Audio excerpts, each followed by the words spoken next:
Puji syukur kehadiran Allah Subhanahu wa taala, berkat rahmat dan karunia kita bisa berada pada saat ini.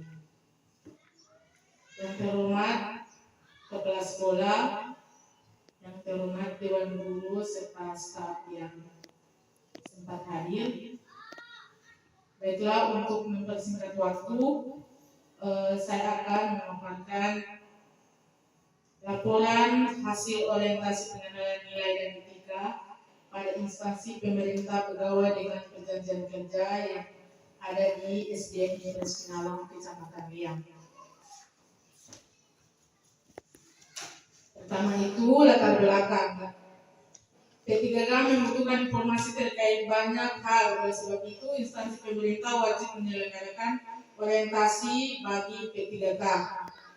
Hal ini diperlukan agar para peserta orientasi mengenai nilai dan etika instansi pemerintah bagi PPK, terutama di Dinas Pendidikan Kebudayaan di Kabupaten Banggai Kepulauan. Maksud dan tujuan: 1. Peserta mampu memahami program orientasi dan pengenalan nilai dan etika instansi pemerintah. Yang kedua, peserta mampu mengaktualisasikan nilai-nilai dasar ASN berakhlak. Orientasi pengenalan nilai dan etika pemerintah P3K Angkatan 8 Kabupaten Banggai Kepulauan dilaksanakan secara fasilar pada tanggal 23 September di sekolah dasar di sekolah SDN Negeri Pinalong, Kecamatan Liang, Kabupaten Banggai Kepulauan. Pengenalan susunan organisasi dan tata kerja, manajemen urusan pemerintah pada penjelasan Undang-Undang Nomor 23. Manajemen urusan pemerintah dibagi menjadi dua, yaitu fungsi manajemen. Yang pertama, perencanaan, pengorganisasian, pelaksanaan, mengkoordinasikan, penganggaran, pengawasan, litbang, standarisasi, pengolahan, orientasi, organisasi. Unsur manajemen, sarana dan prasarana, personil, bahan-bahan, metode kerja. Dasar pelaksanaan, peraturan pelaksanaan Undang-Undang Nomor 23 Tahun 2014 mencakup dalam 30 peraturan pemerintah, 2 peraturan presiden dan 6 peraturan pemerintah. Prinsip pembekuan perangkat daerah. Perangkat daerah yang melaksanakan urusan bencana, unit layanan pengadaan dan fungsi koordinasi. Pengenalan jabatan PPK.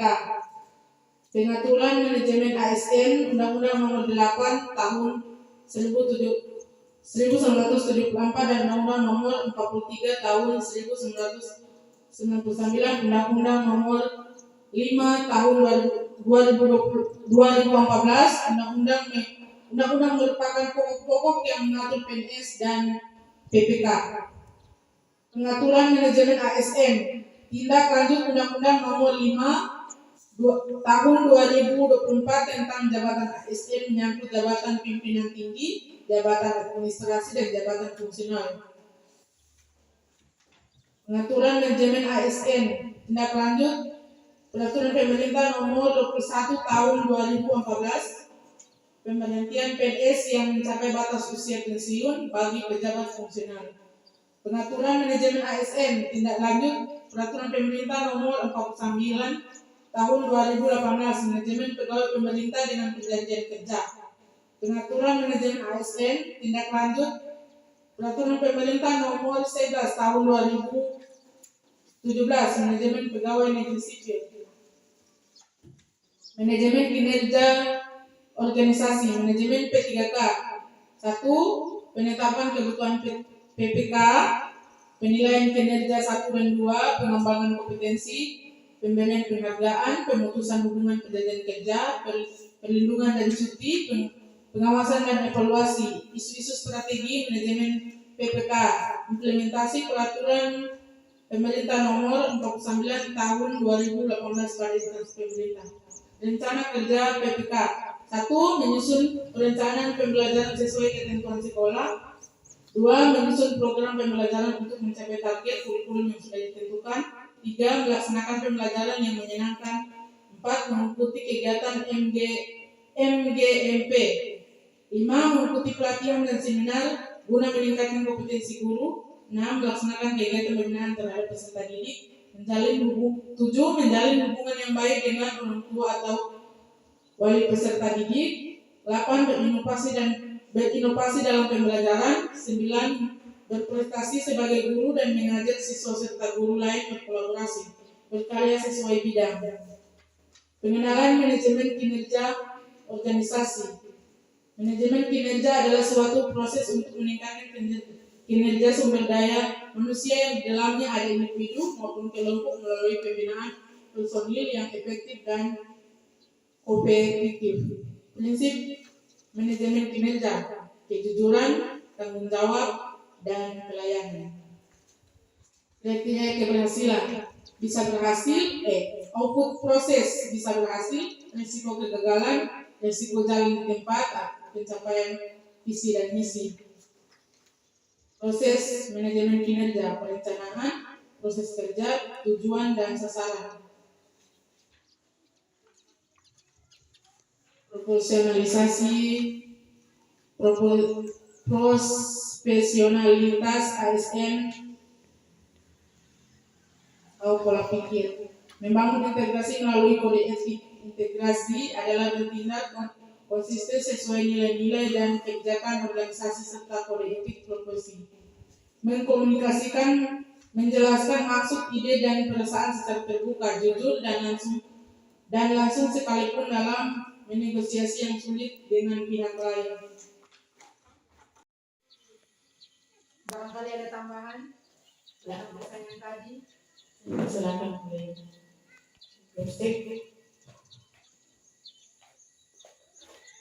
Tadi Ibu menjawab berinovasi dalam pembelajaran itu menyangkut rumah baca yang sudah ada.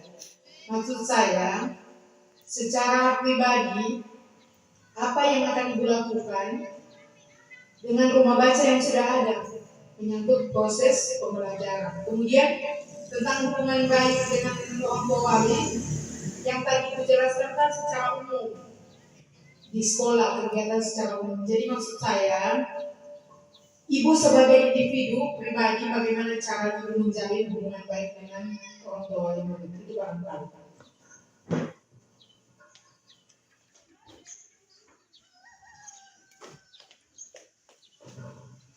Ada lagi pertanyaan? Saya jawab dulu ya. Ya, di sini menjalin hubungan yang baik dengan orang tua wali murid atau peserta didik. Saya pribadi, seandainya ada murid yang tidak sekolah atau malas sekolah, saya akan pergi ke rumahnya atau mengunjungi orang tuanya. Kenapa murid tersebut tidak sekolah? Dalam hal ini dalam proses pembelajaran sehari-hari. Ya, mungkin itu saja. Ya, yang mengenai berinovasi dalam pembelajaran yang saya angkat di sini rumah baca yang saya contohkan. Saya pribadi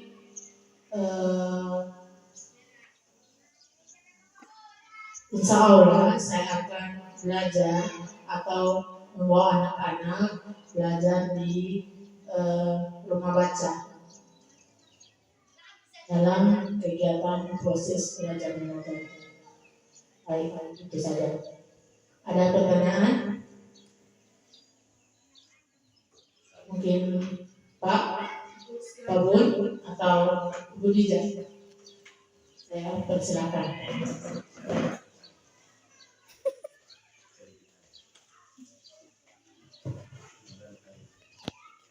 Assalamualaikum warahmatullahi wabarakatuh. Terima kasih atas kesempatan yang diberikan kepada saya.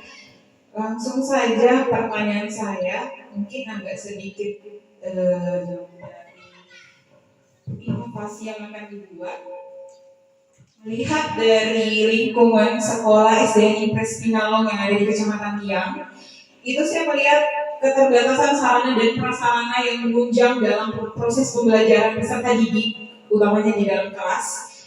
Saya ingin bertanya, sekiranya dalam 5 tahun ke depan, apa yang akan Ibu lakukan demi kelancaran proses pembelajaran di dalam kelas dengan keterbatasan sarana dan prasarana yang ada.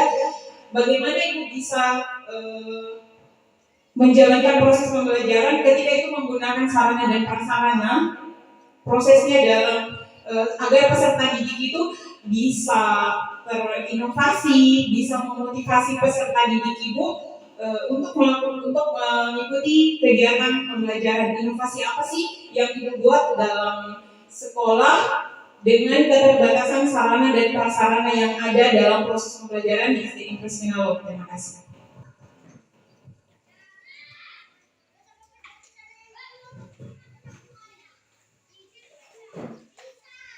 Ya,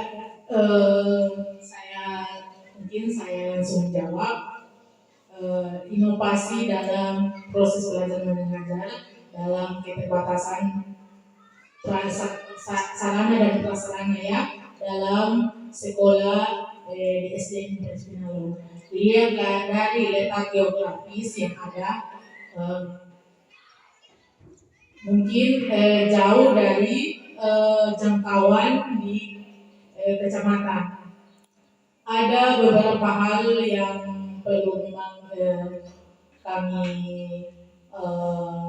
laksanakan. Yang pertama ya proses belajar dari prasarana atau saya akan menggunakan media alam, misalnya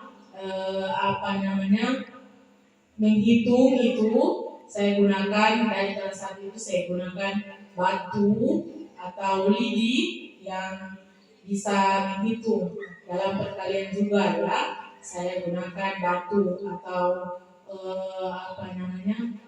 lidi yang biasa dibuat menjadi hitungan. Terus yang dibuat sebagai media. Yang kelas atas juga biasanya ada daun atau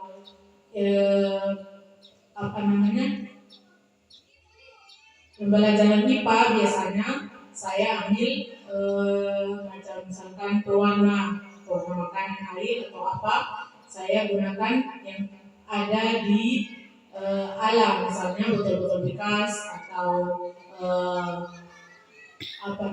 kulit-kulit snack. Itu misalkan itu contohnya itu pot bunga itu dari bahan bekas, dari ban. Pot bunga itu saya ambil dari blek bekas atau gel bekas yang tidak terpakai supaya kita jadikan pot bunga. Dalam proses belajar mengajar juga kami juga misalnya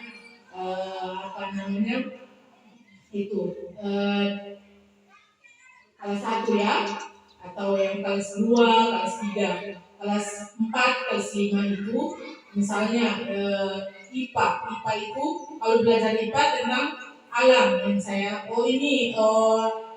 daun menjadi atau apa ya, saya bawa di alam, atau meneliti tentang laut atau apa ya, saya langsung terjun langsung di lapangan atau berlokasi di luar